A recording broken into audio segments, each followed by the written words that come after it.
Sicily, July 23, 1943, 11:47 hours. The surgical theater smelled wrong, not the familiar copper and carbolic scent of German field hospitals, where shortage dictated every decision, where chloroform was measured in drops like liquid gold.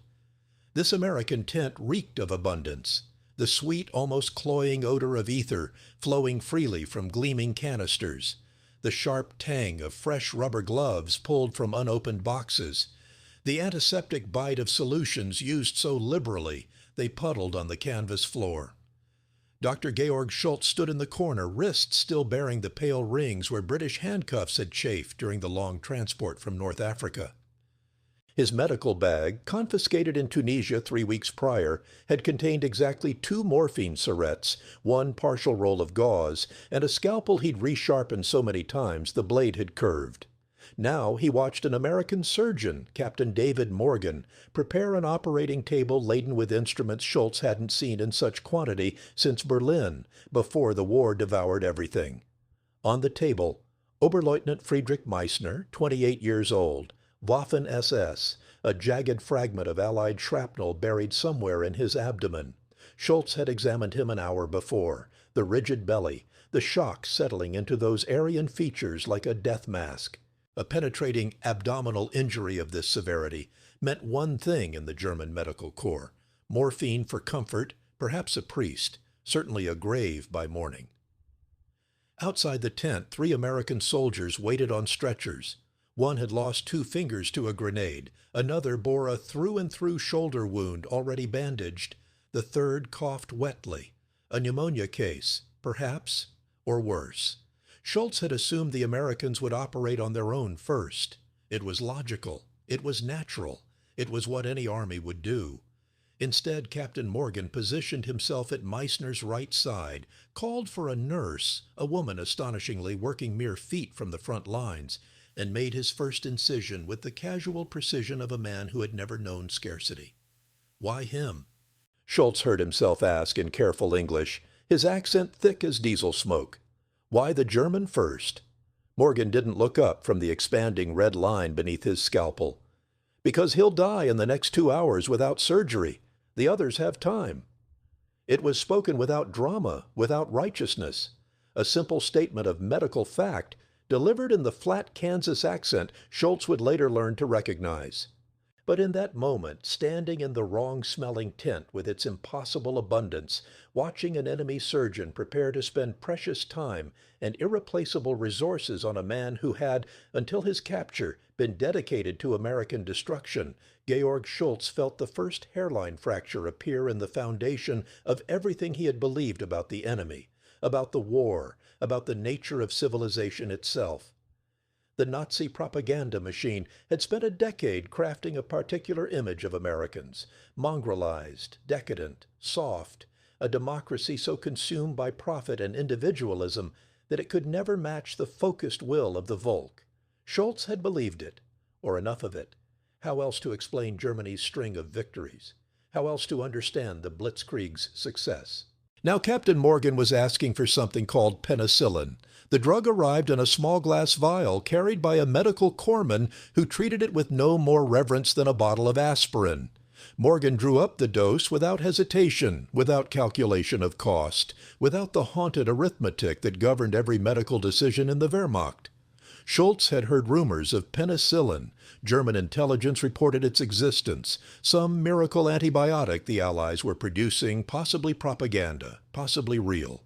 In the German Medical Corps, infected wounds meant amputation or death. Sepsis was a slow execution. They had sulfa drugs when they could get them, which was rarely. They had prayers, which cost nothing and helped accordingly. Morgan injected the penicillin into Meissner's arm like it was water. "How much of that do you have?" Schultz asked, unable to stop himself.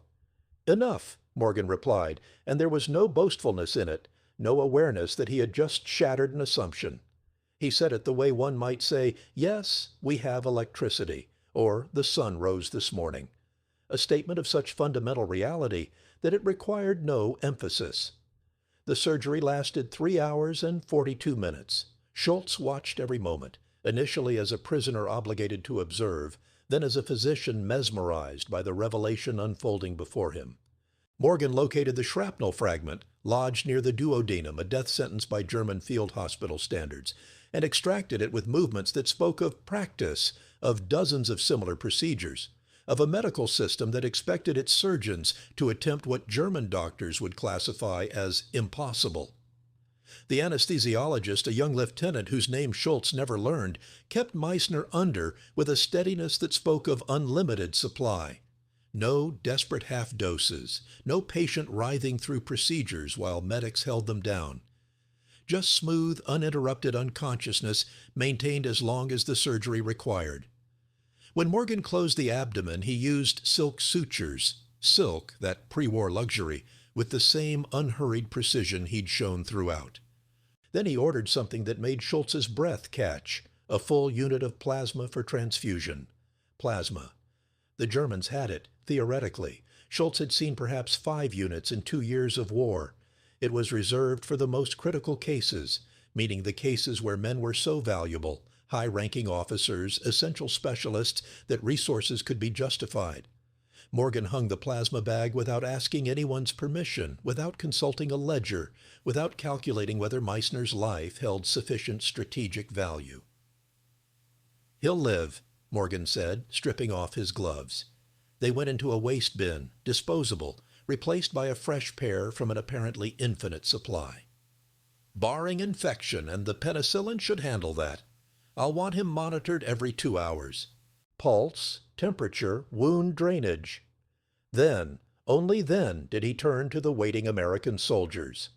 Georg Schultz had been captured on May 11, 1943, during the final collapse of Axis resistance in Tunisia.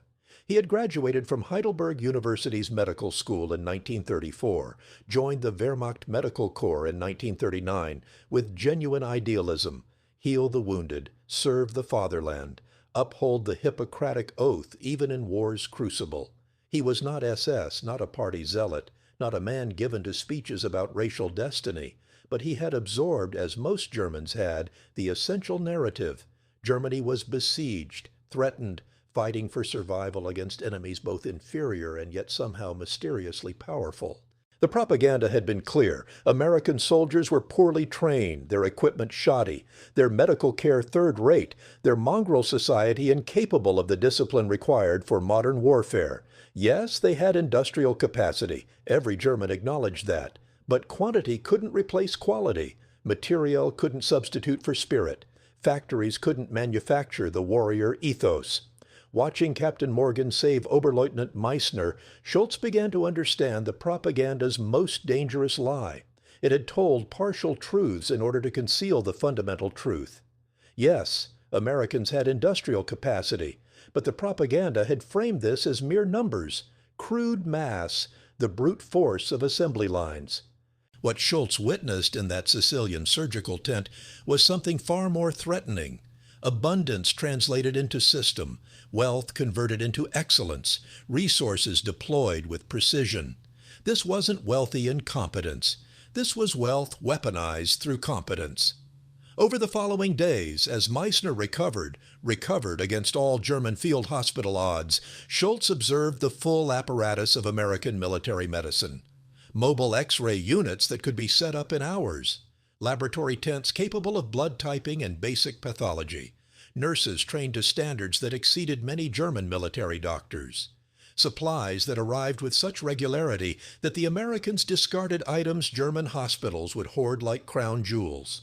He watched a dental officer perform a root canal on a private who'd complained of a toothache. A root canal. In a war zone. For a private. He saw medical corpsmen whose entire job was sterilizing instruments so numerous they could be rotated through use, sterilization, and storage without ever running short. In German field hospitals, the same scalpel might be used for 5, 10, 15 procedures between proper sterilizations, wiped clean and considered good enough because there was no alternative. He observed the American system of medical evacuation, wounded collected by dedicated medics, transported to battalion aid stations, then to field hospitals, then to base hospitals, each level equipped according to the severity of care required. The Germans had similar systems theoretically. In practice, German medical evacuation meant overcrowded trucks when fuel allowed, horse-drawn carts when it didn't, and walking wounded often received exactly that designation because there was no capacity to transport them any other way. Most devastating of all, Schultz watched American surgeons throw away penicillin vials that still contained perhaps 1/4 of their volume, discarded because drawing every last drop wasn't worth the time, the casual waste of it. Not waste born of carelessness, but waste that emerged from such oversupply that efficiency dictated disposal rather than conservation, spoke louder than any propaganda broadcast could shout. Late August, 1943. POW camp, Algiers. The camp was temporary, a way station for German prisoners awaiting transport to permanent facilities in the United States. Schultz found himself among approximately 300 captured Wehrmacht personnel, soldiers, junior officers, a handful of fellow medical corps members.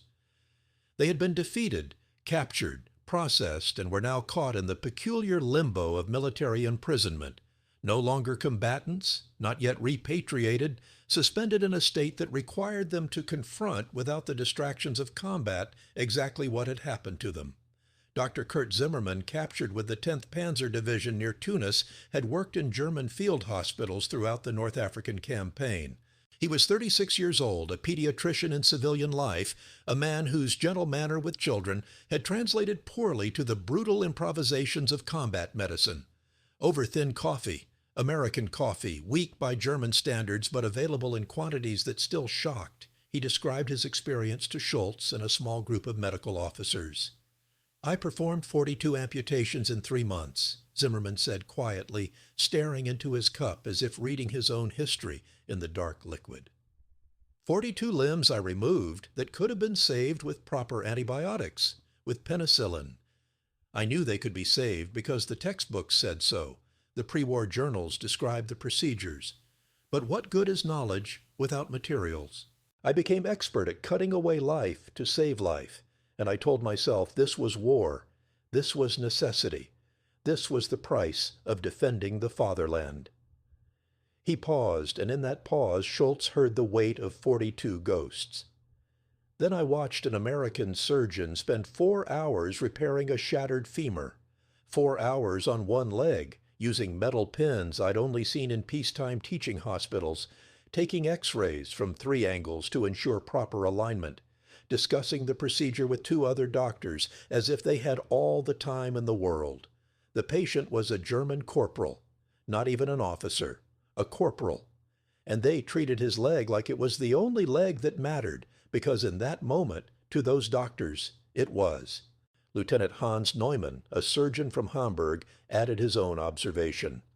The plasma reserves. I asked about them, carefully because we're still prisoners, and I wasn't sure what I was allowed to ask. The American medical captain told me they have plasma supplies at every battalion aid station, every field hospital, every base hospital. He said it like he was describing their coffee supplies. Standard equipment, he called it. Standard. Neumann had performed surgery in Stalingrad, where plasma was so rare that the Germans had experimented with direct blood transfusions in the field, which worked sometimes and killed through incompatibility other times. But incompatibility was better than certain death from blood loss, or so the arithmetic of scarcity insisted. I realized, Neumann continued, his voice dropping to barely above a whisper, that we weren't just losing the war. We'd already lost it. We lost it before the first shot because they could afford to keep their soldiers alive, and we couldn't. All our talk of German efficiency, German discipline, German superiority, it evaporated the moment I saw that they could treat a common soldier's broken leg like it was a university teaching case. The conversation died into silence, the kind of silence that follows revelations too large for immediate response. Around them, other prisoners moved through the camp's routines, mail call, which brought censored letters from home describing shortages that seemed impossible from this side of the war, exercise periods in the August heat, meals that were, by German standards, extravagantly sufficient, Schultz had been weighing his own observations against the propaganda he'd absorbed, the assumptions he'd carried, the explanations he'd constructed for why Germany was losing ground, despite the propaganda's assurances of inevitable victory.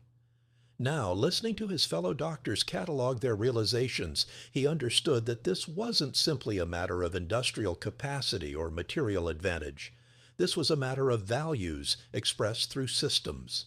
The Americans had built a military medical apparatus that treated individual soldiers as valuable, not valuable in the abstract sense that all propaganda claims to value its soldiers, but valuable in the practical, expensive, resource-intensive sense.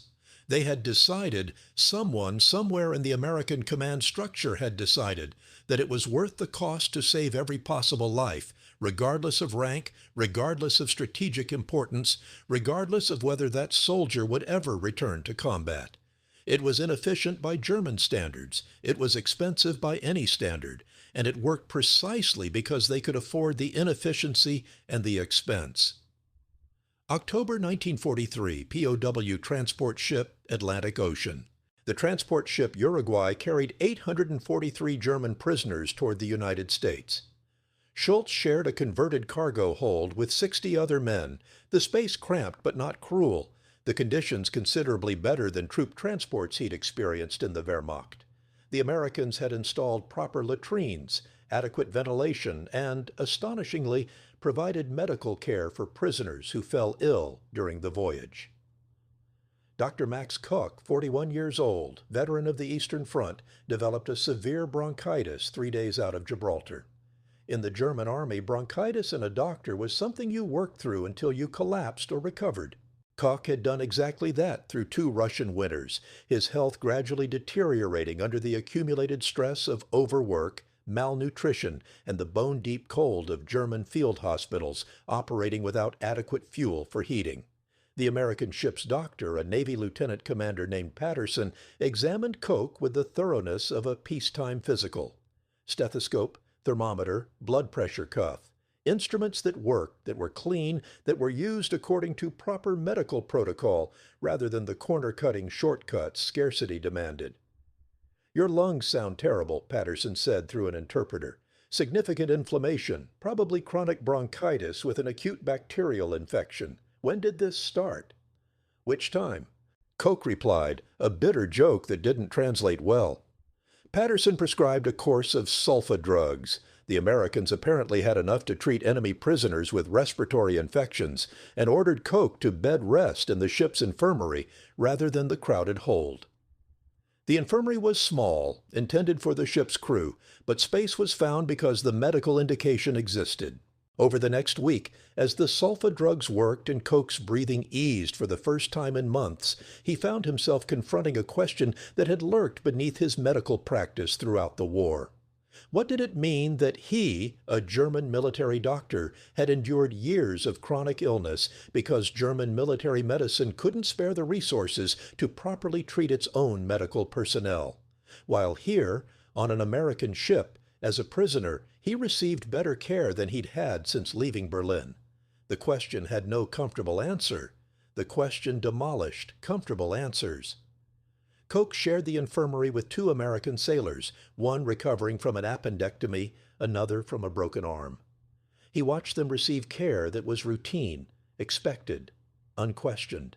The sailor with the appendectomy complained about the food. The sailor with the broken arm complained about being confined to bed when he felt fine.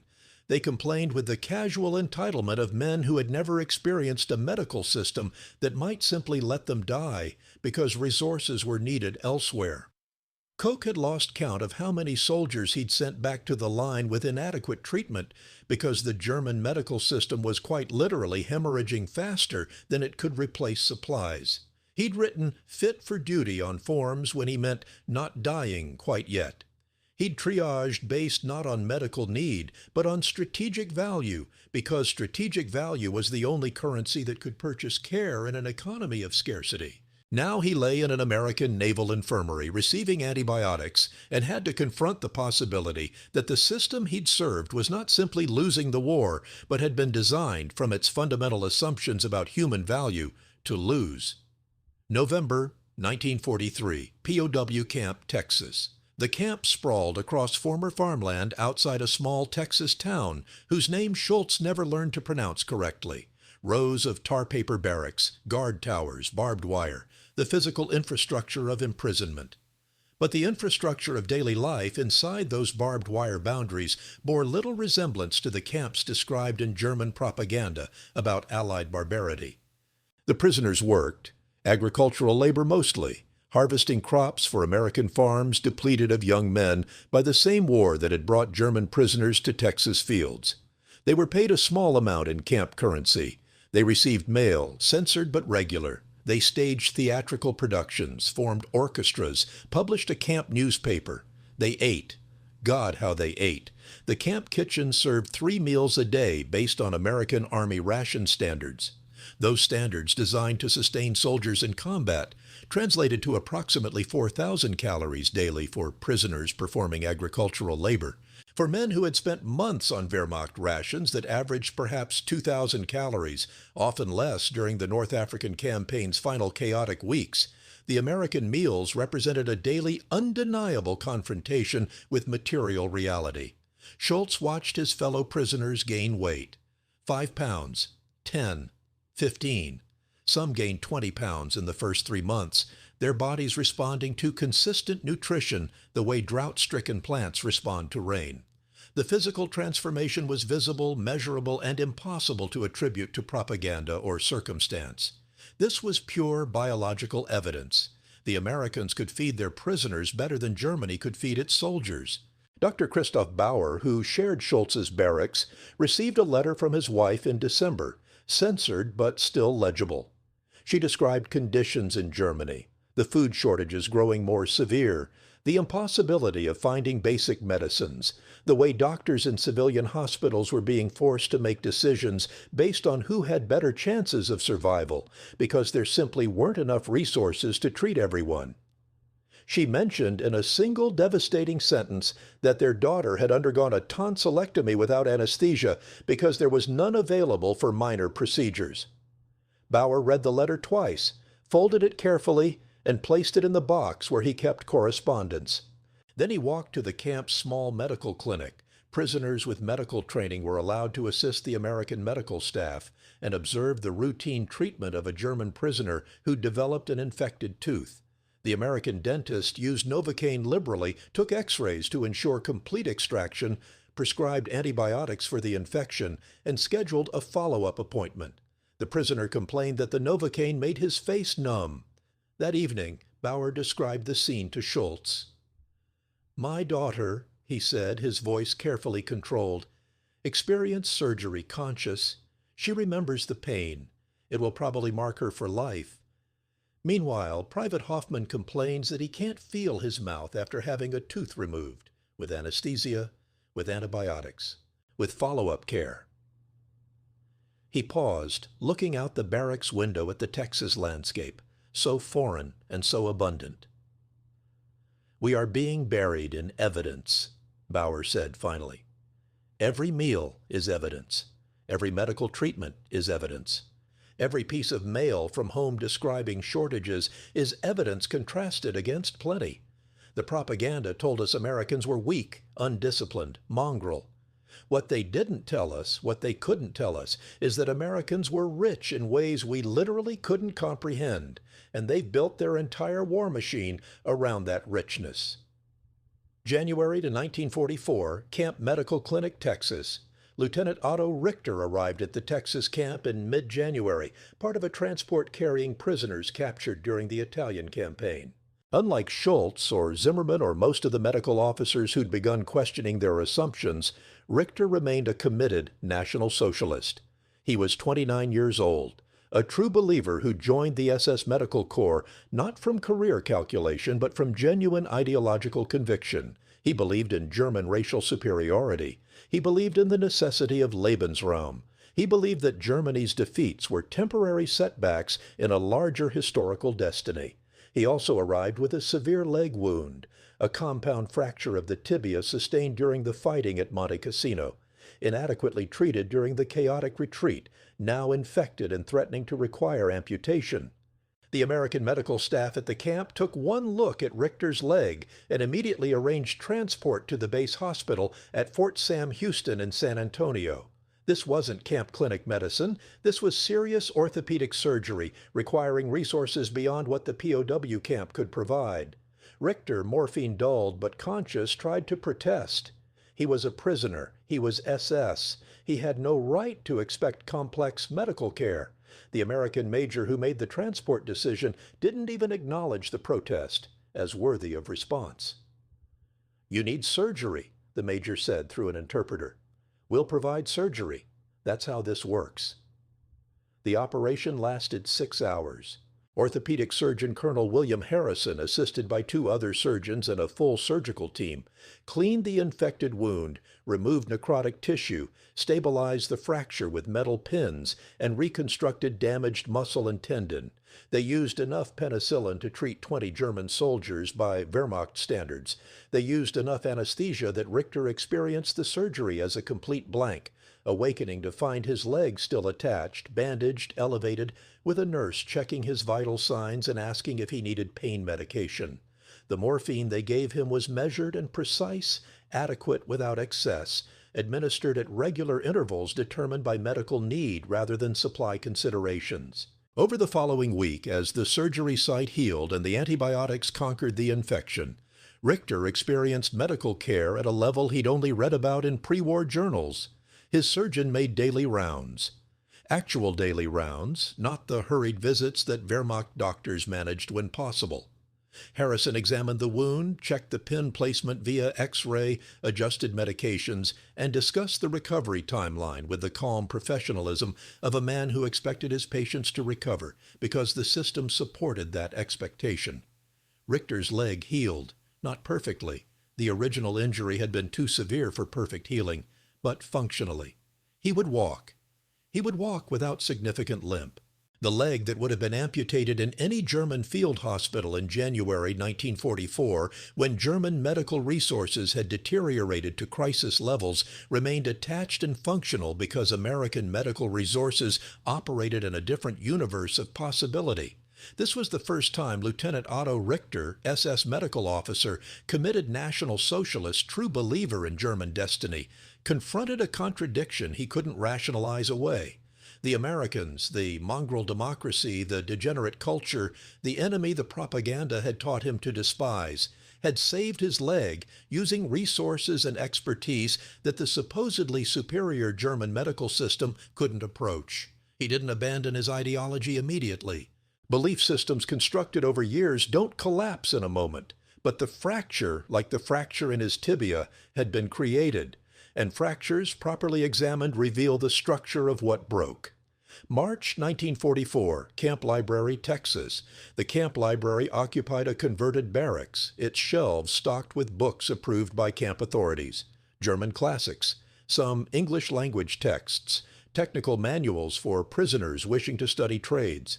The Americans somewhat optimistically hoped that education might serve as a form of re-education, though they approached this goal with characteristically American casualness rather than systematic indoctrination. Dr. Carl Winkler, 43 years old, formerly of the Africa Corps medical staff, had been using the library to compile what he privately called an assessment. It wasn't official. It wasn't authorized. It certainly wasn't something he'd show to the camp authorities.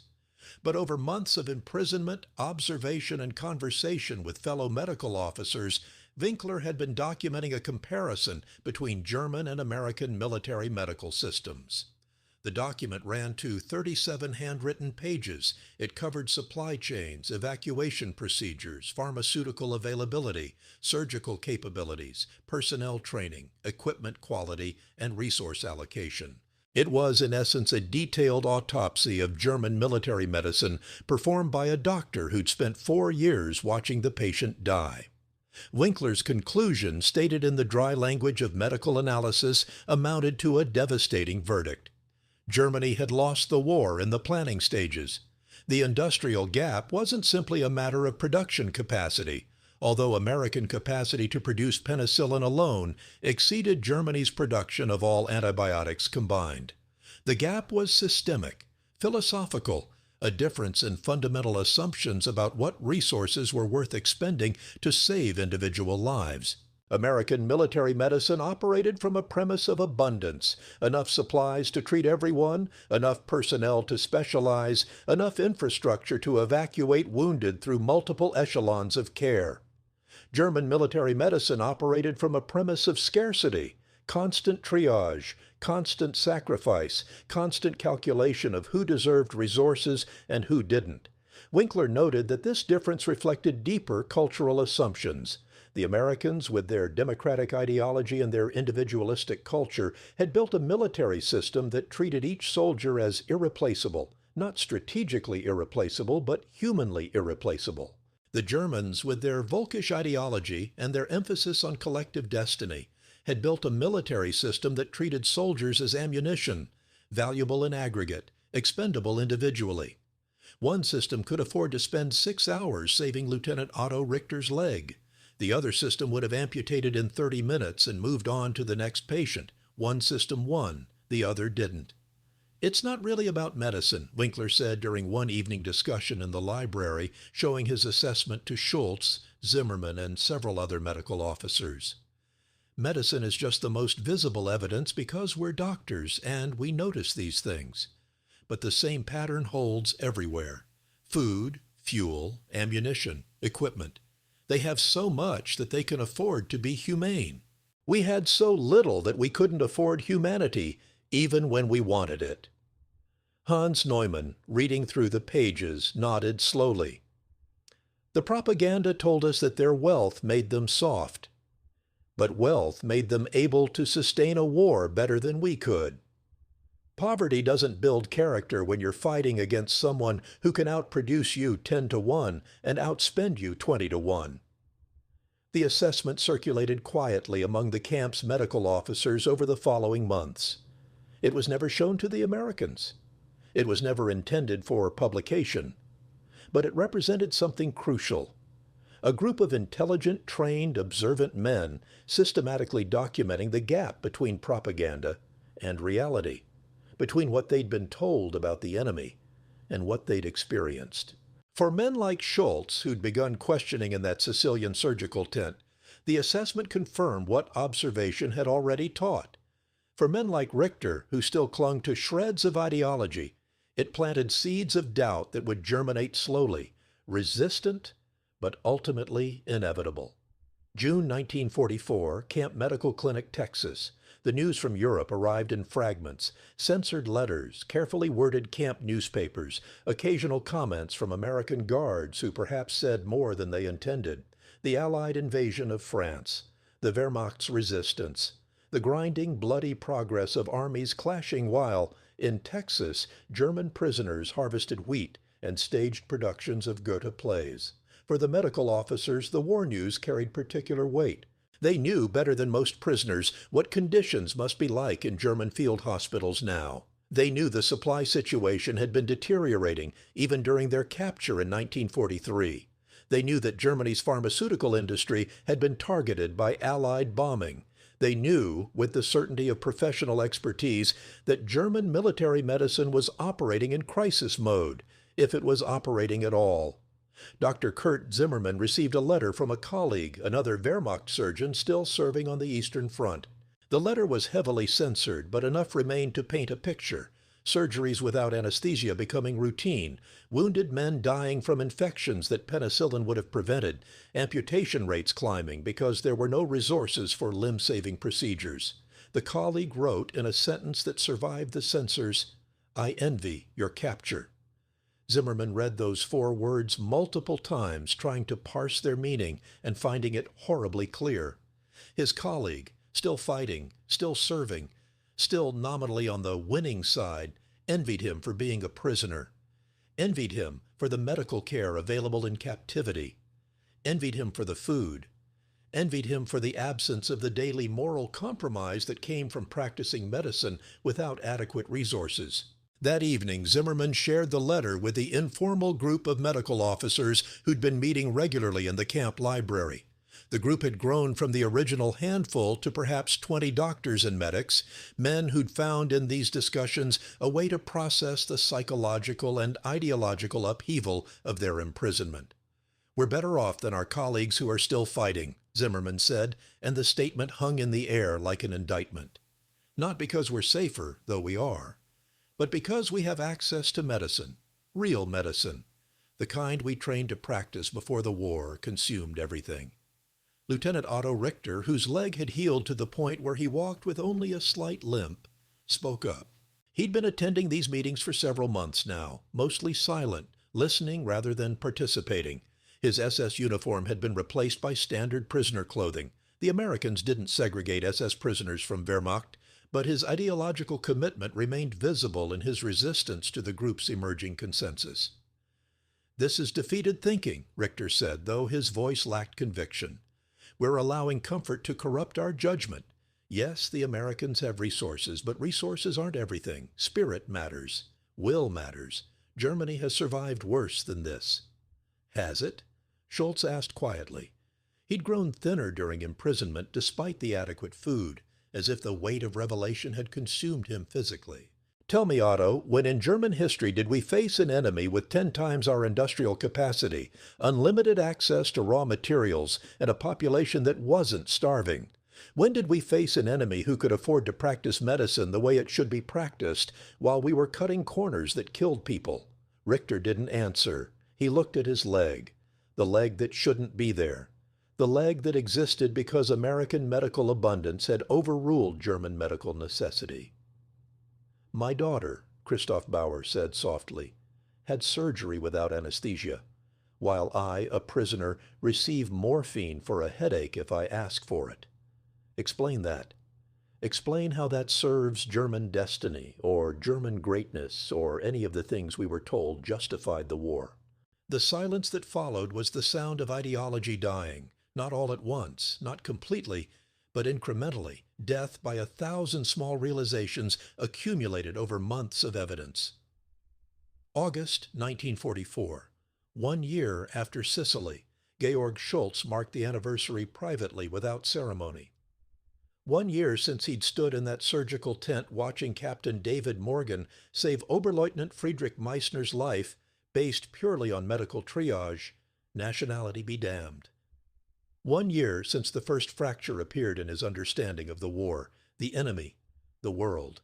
In that year, Schultz had gained 12 pounds, received treatment for a chronic stomach ailment he'd ignored throughout his military service, learned conversational English, read extensively in the camp library, and participated in countless discussions with fellow medical officers about the implications of their imprisonment.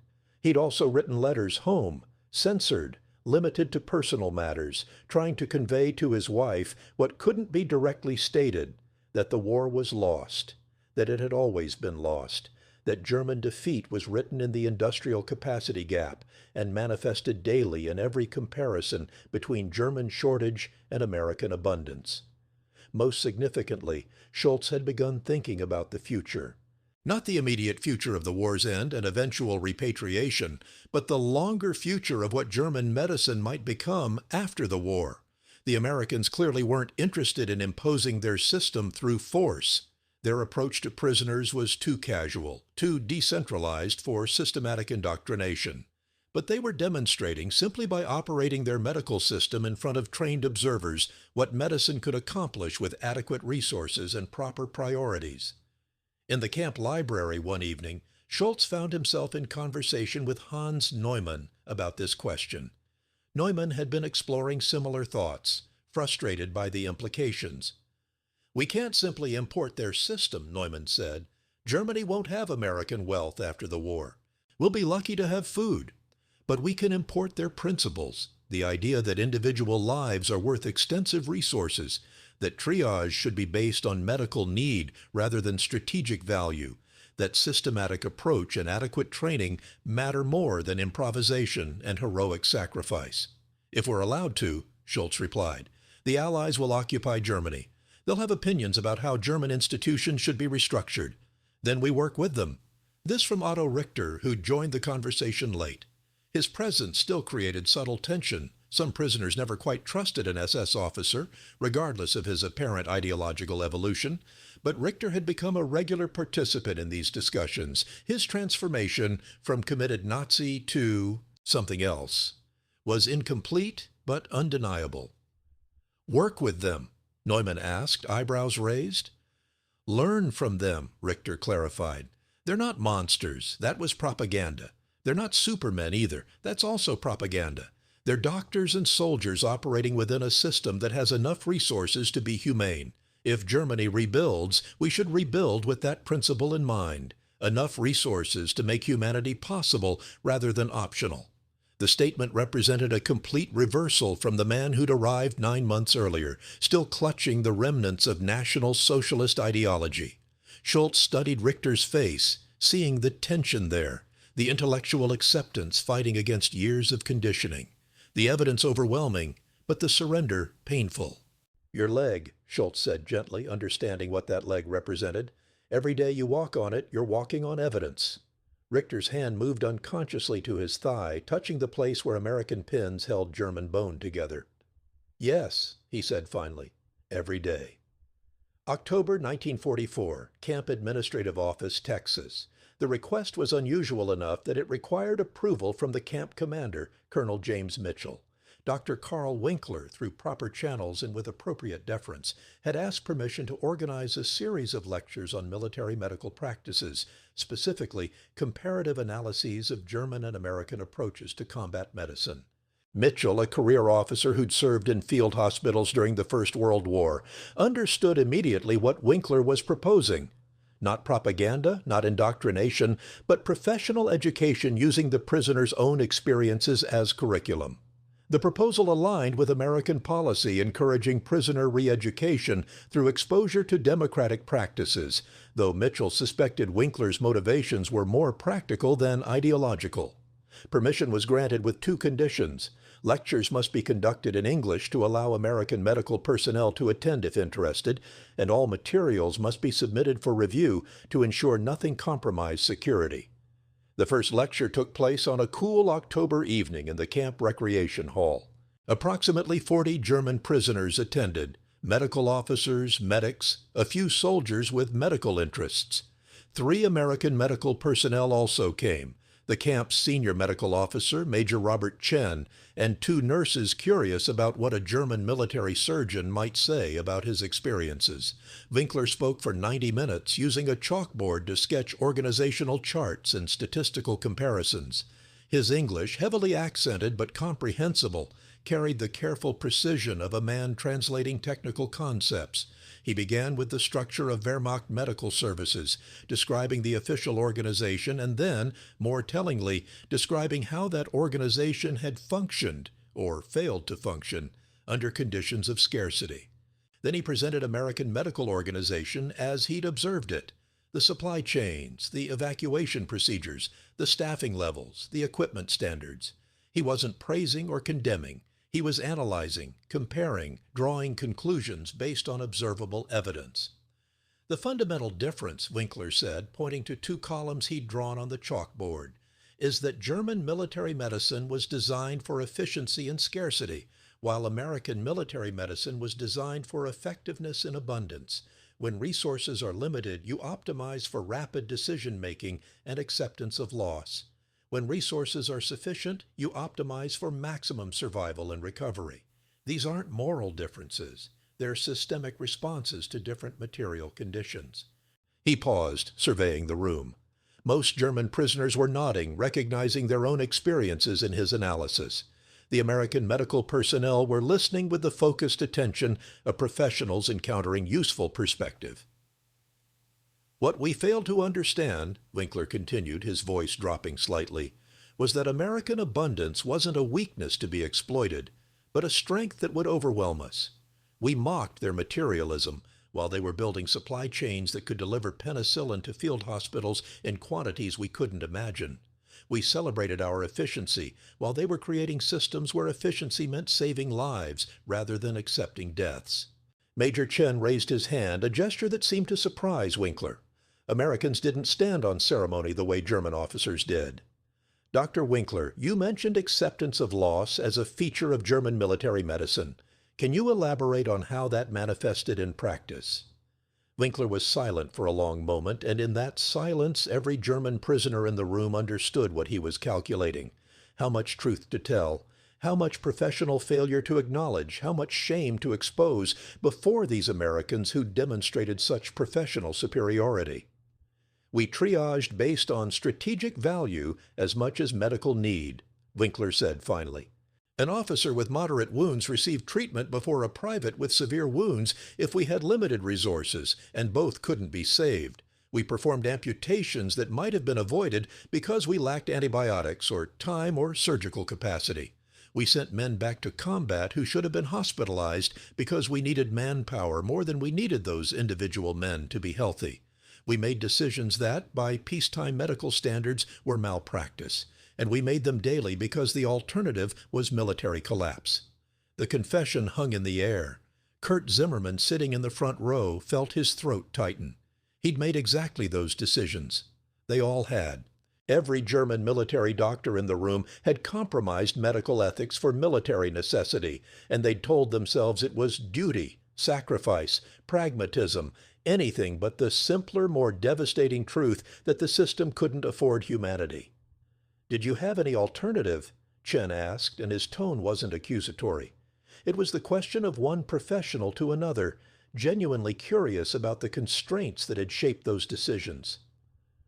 "No," Winkler replied. "Not within the system as it existed. That's the point. The system was designed for war under conditions of scarcity, and it functioned as designed.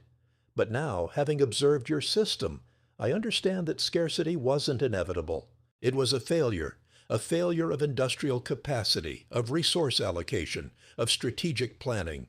Germany went to war without the economic foundation to sustain modern military medicine, and we paid for that failure with soldiers' lives and doctors' consciences." The lecture continued for another 30 minutes, but that exchange remained its emotional core. After it concluded, several American medical personnel approached Winkler with questions, professional curiosities about specific German techniques or pharmaceutical alternatives. The tone was collegial, curious, unmarked by triumphalism or condescension. These were medical professionals discussing professional matters, and the fact that they were also victors and defeated captors and captives seemed almost incidental to the medical substance. Georg Schultz, watching these interactions, felt a surge of something that took him a moment to identify. Hope. Not hope for German victory. That delusion had long since evaporated. Hope that medical knowledge might transcend the war's hatreds, that professional standards might survive national collapse, that German doctors might emerge from this catastrophe having learned something worth carrying forward. December 1944. Camp Hospital Ward, Texas. The camp hospital had expanded to accommodate approximately 30 beds, far more than needed for typical prisoner ailments. But American military planning included substantial safety margins. During the December influenza outbreak that swept through the camp, those safety margins proved their value. Approximately 80 prisoners developed flu symptoms over a 10-day period. In a German military context, this would have meant men confined to barracks, given aspirin if available, and left to either recover or develop complications. In the American POW camp, every symptomatic prisoner was examined, temperatures recorded, chest sounds assessed, and those showing signs of pneumonia risk were hospitalized for observation. Dr. Max Koch, whose chronic bronchitis had been treated on the transport ship 15 months earlier, found himself assisting the American medical staff during the outbreak. His lungs, finally healthy after years of neglect, allowed him to work full shifts without the exhaustion that had plagued his Wehrmacht service. He moved between beds, checking patients, administering medications, and observing how the American system handled a minor medical crisis with the same systematic approach it applied to everything else. They used antibiotics preventively for high-risk patients. They maintained hydration through IV fluids when necessary. They monitored vital signs at regular intervals rather than waiting for patients to deteriorate. The entire approach assumed that preventing complications was more efficient than treating them, an assumption only possible in a system with enough resources that prevention wasn't considered wasteful. Not a single prisoner died. Several developed pneumonia, but all recovered under antibiotic treatment. The outcome would have been different in a Wehrmacht field hospital in December 1944, where influenza outbreaks were increasingly fatal as German pharmaceutical supplies dwindled toward nothing. On Christmas Eve, Koch found himself in conversation with one of the American nurses, Lieutenant Sarah Brennan, a woman from Minnesota who'd volunteered for military service after her brother was killed at Guadalcanal. Her English was quick and colloquial, challenging Koch's comprehension, but they managed communication through a mixture of simplified language and gesture. "You're good at this," Brennan said, watching Koch complete a patient examination with practiced efficiency. "Better than a lot of American medics I've worked with." "Where did you train?" "Berlin," Koch replied. "Before the war. I was in private practice, internal medicine mostly. Then the war came. And I was. Recruited. And now you're here, taking care of German prisoners with American medicine." Brennan smiled, though there was something sad in it. "War's strange, isn't it? My brother died fighting Germans, and here I am, working alongside a German doctor to keep German prisoners alive. I'm not sure what my family would think." Koch had no response that didn't sound either defensive or self-pitying. The mathematics of war had put him here. His capture in Tunisia, the random assignment to this particular camp, the outbreak that brought him into professional proximity with this particular nurse whose brother he might, in some alternate configuration of battle, have been unable to save. "I am sorry about your brother," Koch said finally, inadequate but sincere. "So am I," Brennan replied. "But being sorry doesn't change anything. What changes things is this." She gestured around the ward at the recovering prisoners, at the medicine being practiced regardless of nationality. "Treating people like they're worth treating. That's not nothing."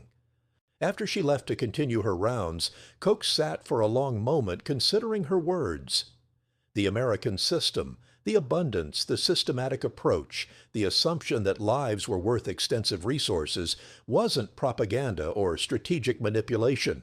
It was genuine belief manifested through action, and that belief had defeated Germany more thoroughly than any battlefield victory could accomplish alone. Because you couldn't fight an enemy who could afford to be humane. You could only surrender to them and hope they remained humane afterward. March 1945, Camp Library, Texas. News of German collapse arrived in fragments and rumors before it arrived officially. The Eastern Front had imploded. The Western Front had dissolved. American and Soviet forces were racing through Germany, and the only question remaining was whether surrender would come before Berlin fell or after. For the prisoners in Texas, the news carried complex emotional weight. This was their nation dying, their military dissolving, their homes potentially destroyed or occupied. But for the medical officers who'd spent 18 months documenting the gap between propaganda and reality, German collapse felt less like tragedy than confirmation.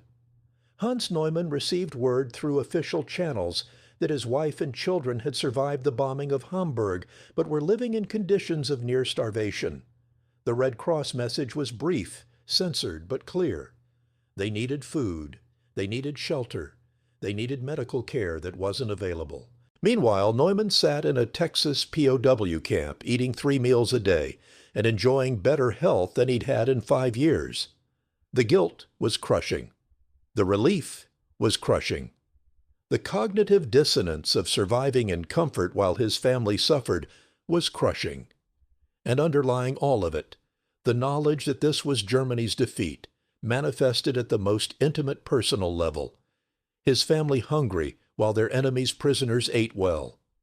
Otto Richter, in one of the library discussions that had become almost ritualistic, finally articulated what many had been thinking but few had voiced.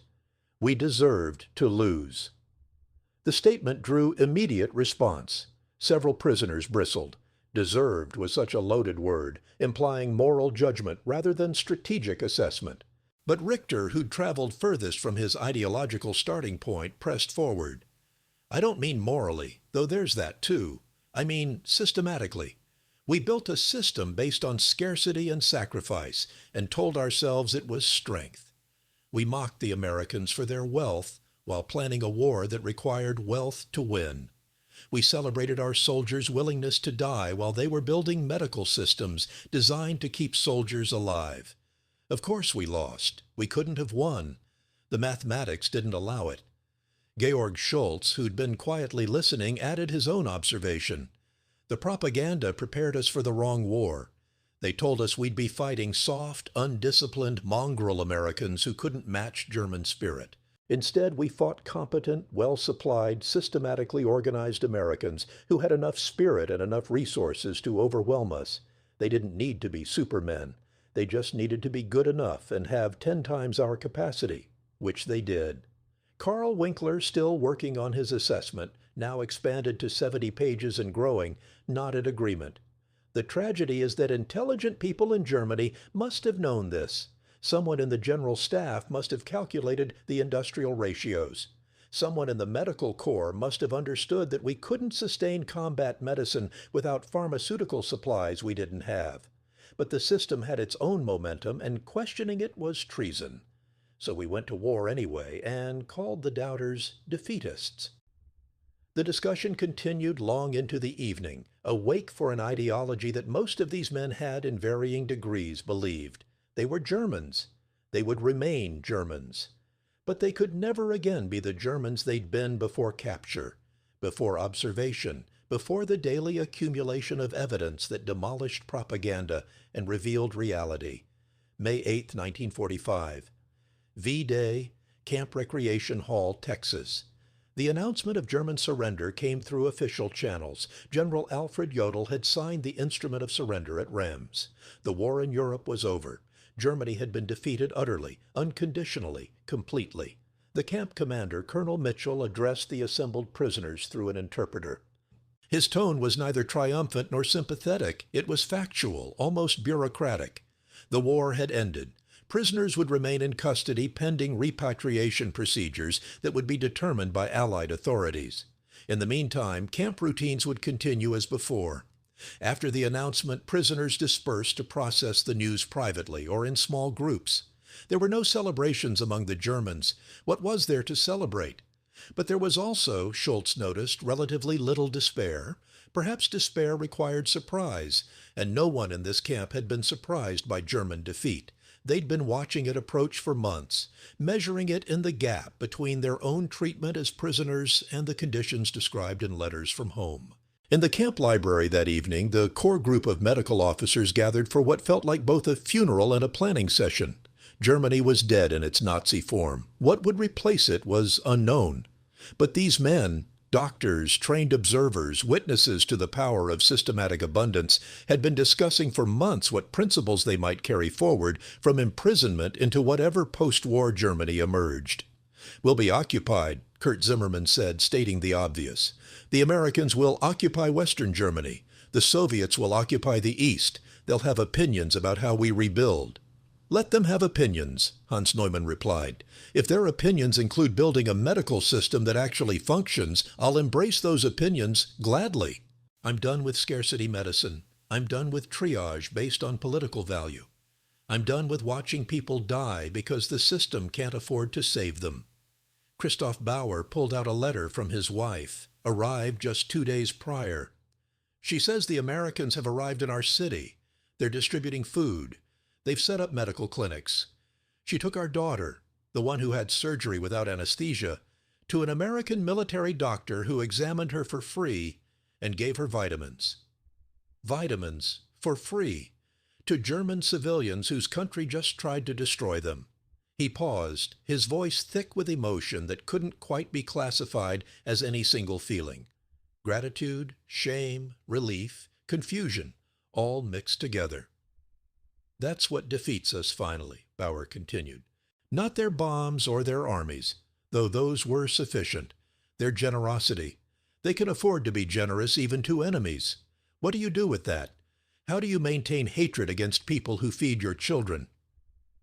Otto Richter, sitting slightly apart from the others as he often did, The SS tattoo under his arm, a permanent marker of a past he couldn't fully shed, spoke quietly. You don't maintain it. You let it go. And then you figure out how to build something that doesn't require hatred to function. The statement was almost prayer-like, a hope spoken into existence through articulation. None of them knew if post-war Germany would allow such building. None of them knew if the Allies would trust former Wehrmacht officers, let alone former SS, with any role in reconstruction. None of them knew if they'd face prosecution, punishment, or simply permanent exclusion from professional life. But they knew what they'd observed. They knew what worked and what didn't. They knew that abundance enabled humanity and scarcity destroyed it. They knew that American military medicine had functioned better than German military medicine, not through some mystical superior character, but through superior resources deployed through competent systems. And they knew, with the certainty of men who'd measured the gap firsthand, that Germany's defeat had been written in that gap long before the first shot was fired. September 1946. Repatriation processing, New York Harbor. The transport ship carried Georg Schultz and approximately 1,000 other German prisoners back across the Atlantic toward a homeland most hadn't seen in 3 to 4 years. The war had been over for 16 months. Repatriation had been slow, methodical, processed through channels that checked for war crimes, assessed political reliability, and managed the logistics of returning hundreds of thousands of prisoners to a Germany that barely existed as a functional state.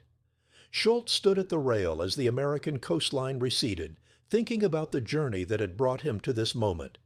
Captured in Tunisia, May 1943. Transported to Sicily, then Algeria, then across the Atlantic to Texas. 39 months of imprisonment during which he'd eaten regularly, received medical care, learned English, read extensively, and participated in discussions that had systematically demolished everything he'd believed about the war, the enemy, and the inevitable course of history. He was 41 years old now. His medical degree was from Heidelberg, 1934, a credential from a Germany that no longer existed. He'd served in the Wehrmacht Medical Corps for 6 years, a service record that might be liability or asset depending on who was evaluating it. He spoke decent English now, unusual for German doctors of his generation. He carried in his luggage copies of medical journals he'd read in the camp library, notes from Winkler's lectures, and a letter from Major Robert Chen providing professional recommendation should Schultz seek medical licensing in occupied Germany. Most significantly, he carried knowledge that couldn't be confiscated or censored, specific, detailed, measured understanding of how American military medicine functioned and why it functioned better than the system he'd served. Standing beside him at the rail, Hans Neumann voiced the question several of them had been contemplating. What do we do with what we know? It was the essential question. They'd spent 39 months observing, analyzing, discussing. They'd documented the gap between German scarcity and American abundance. They'd witnessed humanity made possible through resources. They'd experienced enemy generosity that contradicted a decade of propaganda. But knowledge without application was just memory, and memory faded. We practice medicine, Schultz replied simply. Civilian medicine initially, because I doubt the Allies will allow us near military positions. We practice according to what we learned about systematic approach and proper priorities. We teach younger doctors who weren't prisoners, who didn't see what we saw. And when Germany eventually has resources again, if it does, we advocate for systems that don't force doctors to choose between medical ethics and survival necessity. Assuming anyone wants to hear from former Wehrmacht officers, Kurt Zimmermann added dryly. He'd been pessimistic about their reception in Germany, and perhaps with reason. They were returning to a devastated country where everyone had suffered while they'd spent years in relative comfort. The optics were poor. Someone will listen, Otto Richter said, and his certainty was surprising given his characteristic caution. The Germans who lived through the war know what scarcity medicine means. They know what it's like to need medical care and have none available. If we can demonstrate better approaches we observed working in practice, some will listen. Maybe not immediately, maybe not many, but some. The ship's engines rumbled beneath their feet, carrying them toward an uncertain future. Germany in September. 1946 was a landscape of ruins, both physical and institutional. The old systems had collapsed. The Nazis who'd built those systems were dead, imprisoned, or in hiding.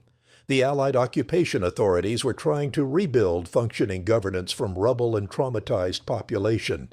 Into that chaos, a small group of doctors who'd spent years observing a functioning alternative would return. They'd arrive as defeated soldiers, former enemies, suspect by association with the regime that had started the war. But they'd also arrive as trained professionals carrying knowledge about how medical systems could work when properly resourced and correctly prioritized. Whether that knowledge found fertile ground or withered from neglect would depend on factors beyond their control: occupation policies, economic recovery, political evolution, the willingness of a defeated nation to learn from its victors rather than retreat into resentment.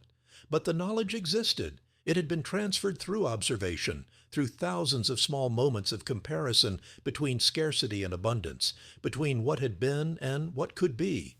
And knowledge, once transferred, couldn't be wholly erased. Epilogue, Munich, 1951, 6 years after surrender. The medical conference was small by pre-war standards, approximately 200 attendees, mostly German physicians with a handful of representatives from Allied nations. The Marshall Plan had begun reviving German infrastructure. Currency reform had stabilized the economy. The occupation had transitioned from military government toward supervised autonomy. West Germany was slowly, painfully emerging from ruins towards something that might eventually resemble a functioning state. Georg Schultz, now director of a teaching hospital in Bavaria, presented a paper on emergency medical procedures and supply chain management. The title was deliberately dry, bureaucratic, designed not to attract political attention. The content, for those who understood the context, represented a systematic argument for American-style medical organization adapted to German conditions and resources. He cited no personal experience from imprisonment. He mentioned no observations from Texas POW camps. The paper was framed entirely in terms of abstract efficiency, clinical outcomes, and resource optimization. But every doctor in the audience who'd served in Wehrmacht Medical Corps understood what was being proposed: abandon the scarcity model that had defined German military medicine, adopt systematic approaches that prioritized individual patient outcomes over strategic calculations. During the question period, an older physician, Schultz recognized him as a professor from Hamburg who'd somehow survived both the war and denazification proceedings, asked pointedly, "Are you suggesting we simply import American methods wholesale? Do we have the resources for such luxury?" Schultz had anticipated the question. It was the essential objection, the resistance rooted in German reality. Not wholesale import, no. We don't have American resources and won't for years, but we can adopt their principles. Systematic triage based on medical need, maximum effort towards salvaging every patient possible, investment in training and equipment as foundation rather than luxury. The specific techniques must adapt to our circumstances. The underlying philosophy should not. The professor frowned, but didn't argue further. Others asked technical questions about procedures, training, equipment sources. The discussion remained professional, focused, deliberately apolitical. No one mentioned the war directly. No one acknowledged that half the doctors in the room had served in military medical roles for the now extinct Nazi state. The past was being carefully, systematically buried under the rubble of Reconstruction. After the session, Kurt Zimmermann approached Schultz with a wry smile. "Subtle. Very subtle. You made American POW camp medical practice sound like theoretical optimization analysis." "It was theoretical optimization analysis," Schultz replied. "We just had the advantage of observing the theory implemented successfully at scale. But I've learned that saying, 'I observed this as a prisoner,' undermines credibility in ways that saying, 'clinical research suggests,' does not." They were joined by Hans Neumann, now practicing in Hamburg, and Max Koch, who'd established a clinic specializing in respiratory medicine. Otto Richter was absent. He'd emigrated to Argentina 2 years earlier, unable or unwilling to navigate the complications of remaining in Germany with his SS history. But his influence persisted in the form of detailed notes on surgical procedures he'd observed during his leg reconstruction, notes that had circulated among German surgical societies under carefully anonymous attribution. Are we making progress? Zimmerman asked, the question encompassing more than just medical practice reform. He meant, are we succeeding in transferring what we learned? Are we changing German medicine? Are we making the imprisonment mean something beyond personal experience? Schultz considered the question seriously. Some. Enough to notice, not enough to transform. The younger doctors who didn't serve in the war are more receptive. They don't have the defensive resistance to admitting German approaches were inadequate. The older doctors who remember pre-war standards recognize what we're describing, even if they resist acknowledging where we learned it. Change is happening. Slowly. While people die because the changes are slow, Koch added grimly. He'd spent 6 years watching German civilian medical practice make the same scarcity-driven errors that had plagued Wehrmacht medicine, and the continuity frustrated him. Yes, Schultz acknowledged. While people die. That's the nature of systemic change. It helps future patients more than current ones. But future patients matter too. They matter enough to justify this work, even when the progress feels glacial. They stood together in the conference hall, 4 doctors who'd shared imprisonment and observation, and the gradual demolition of the worldview they'd carried into war. Around them, other conference attendees mingled, discussed papers, renewed professional connections. The conversation was mundane, technical, focused on the practical details of practicing medicine in a recovering nation. But beneath the mundane surface ran deeper currents, the slow transmission of knowledge from victors to defeated, the gradual evolution of professional standards, the quiet revolution of doctors who'd witnessed abundance, teaching doctors who'd only known scarcity what medicine could become when properly resourced and correctly prioritized. It wasn't dramatic. It wasn't fast. It wouldn't make history books or inspire memorials. But it was real. It was happening. And it was built on the foundation of 39 months spent observing the enemy and discovering they weren't monsters or supermen, just humans who'd built better systems because they could afford to. Georg Schultz, standing in that Munich conference hall 6 years after German surrender, allowed himself a moment of cautious optimism. The war had destroyed much. The defeat had humiliated more. But knowledge survived destruction, and knowledge properly applied could build from ruins. He thought of Captain David Morgan, the surgeon who'd operated on Oberleutnant Meissner based purely on medical need, and wondered if Morgan knew, could possibly know, that his routine professional decision had planted seeds that would germinate across years and ocean and occupation into this moment. This conference, this quiet transfer of principles from one medical tradition to another? Probably not.